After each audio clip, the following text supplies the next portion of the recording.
আবু মুসা আশআরী রাদিয়াল্লাহু তাআলা আনহু থেকে আরেকটি হাদিস বুখারী মুসলিমে রয়েছে, লা হাওলা ওয়ালা কুওয়াতা ইল্লা বিল্লাহর ফজিলত সম্পর্কে। অনেকে পড়েন কিন্তু ফজিলত জানেন না। অত্যন্ত গুরুত্বপূর্ণ এই জিকিরটি, এই দোয়াটি, অথচ সবার মুখস্থ আছে, আছে না? সকলের মুখস্থ আছে।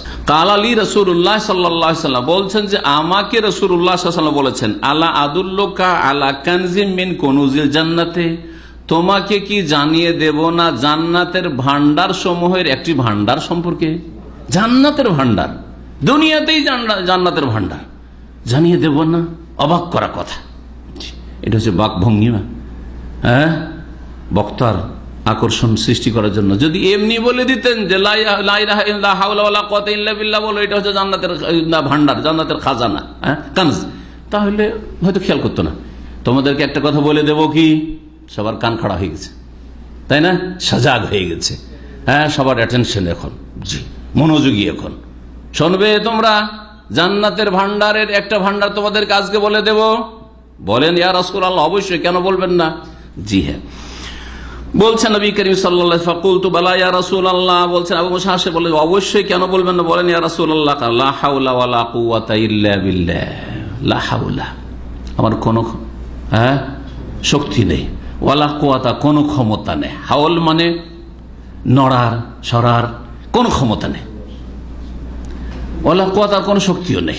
আমি না নড়তে পারবো, না আমি কোনো কাজ করতে পারবো, আর না কোনো কথাই বলতে পারবো, আর না কোনো সিদ্ধান্ত নিতে পারবো, ইল্লা বিল্লাহ, যদি আল্লাহর তৌফিক না হয়, আল্লাহ যদি শক্তি না যোগান দেন, তৌফিক না দেন, তাহলে আমার কোনো ক্ষমতা নেই। সুবহানাল্লাহ। এত বিচক্ষণ হওয়া সত্ত্বেও, এত বড় বক্তা হওয়া সত্ত্বেও, এত বড় ডাক্তার ইঞ্জিনিয়ার হওয়া সত্ত্বেও, আর এত চালাক চতুর, এত পয়সা হওয়া সত্ত্বেও আল্লাহকে বলছেন যে আল্লাহ, যা কিছু হয়েছে তোমার ক্ষমতা কি হয়েছে, তোমার তৌফিক হয়েছে। লা হাওলা ওয়ালা কুওয়াতা ইল্লা বিল্লাহ। আমি একটা ইলমও শিখতে পারতাম না, আমি একটি কাজও করতে পারতাম না, আমি একটি ছেলেকে জন্ম দিতে পারতাম না, একটা ছেলেও মানুষ করতে পারতাম না, একটা মেয়েও মানুষ করতে পারতাম না, একটা স্ত্রীকেও রাখতে পারতাম না, আমি স্বামীকেই খুশি করতে পারতাম না। জীবনের প্রতিটি ক্ষেত্রে ফিট করুন আপনি, আল্লাহ যদি তৌফিক না দিতেন তাহলে। সুবহানাল্লাহ। নিজেকে আল্লাহ পাকের হাওয়ালা করে, আল্লাহ তুমি বলেই সবকিছু আমার হচ্ছে, না হলে কোনোটাই হইতো না, কোনোটাই হতো না। আল্লাহ পাক বুঝতে পারছেন যে বান্দার অন্তর, এই কথাটি অন্তর থেকে বলতে হবে, মুখে বললে হবে? শুধু অন্তর থেকে বলতে হবে, কথাই বলতে হবে, কাজেও বলতে হবে। আপনি কাজের বেলা বলছেন অসুবিধা নাই, এক্সিট লাগলে হবে কি, অসুবিধা নাই, দেশে করে খাওয়ার মতো করে ফেলেছি, তো কোথায় লা হাওলা ওয়ালা কুওয়াতা ইল্লা বিল্লাহ? আল্লাহর উপর ভরসা, হ্যাঁ, আল্লাহর শক্তি দিয়ে চলবো দেশে গিয়ে? না, কিসের শক্তি দিয়ে?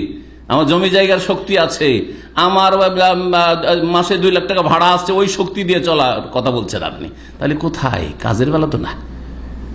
জি, কথা, কাজ, অন্তর, এই তিনটেতে মিল থাকতে হবে। আল্লাহ পাক যেন তৌফিক দান করেন।